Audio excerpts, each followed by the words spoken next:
Hi friends, ఈరోజు కానూరు ముగ్గుల address వచ్చినాయండి. వెళ్తున్నాను ఫ్రెండ్స్. నీళ్ళు లేని బావి దగ్గరికిను డబ్బు లేని మనిషి దగ్గరికి ఎవరు రారు కాబట్టి ఫ్రెండ్స్, ఒక్కడం కష్టపడితే 10 మందిని బతికించవచ్చని నాకు ఎన్నో ముగ్గుల ఆర్డర్స్ వస్తాం వల్ల ఇంటి దగ్గర పని చేసుకుని ఎలా వస్తున్నావు అక్క అని చెప్పి అడుగుతున్నారు. చూడండి, నలుగురుంటే మరి ఇన్ని బట్టలు ఉంటాయి. చూడండి ఎన్ని బట్టలు ఉతికాను, ఎంత పని ఉంటుందో చూడండి. అంట్లన్నీ కడిగేసుకున్నాను. చూడండి బట్టలు ఎన్ని బట్టలు ఉంటాయి, ఎంత పని ఉంటుంది. ఇంకా చూడండి ఈరోజు అయితే ఇక్కడ చూడండి ఎన్ని బట్టలు, ఎంత పని చేసుకుని వెళ్ళాలో చూడండి.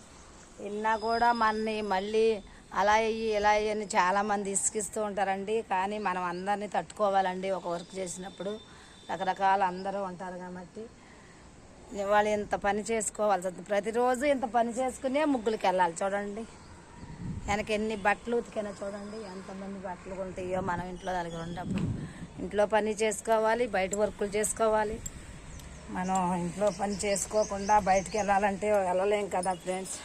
ఇదిగోండి మా సన్నజాజి మొక్క, అంటే మేము ఉండేది రెంట్కే కానీ సన్నజాజి మొక్క ఎక్కించానండి. పూల కుండీలు ఇదిగోండి, ఉండేది 3 అంతస్తుల కిందండి.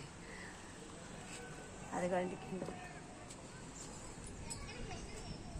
ఈరోజైతే కానూరు వెళ్తున్నానండి. వెళ్ళిన తర్వాత అక్కడ వీడియోస్ పెడతాను ఫ్రెండ్స్. ఓకేనా ఫ్రెండ్స్? Okay friends.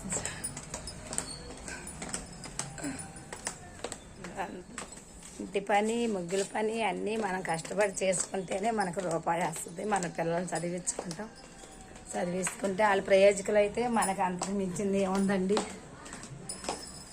మనం ఒకళ్ళం కష్టపడి 10 మందిని బతికించవచ్చండి.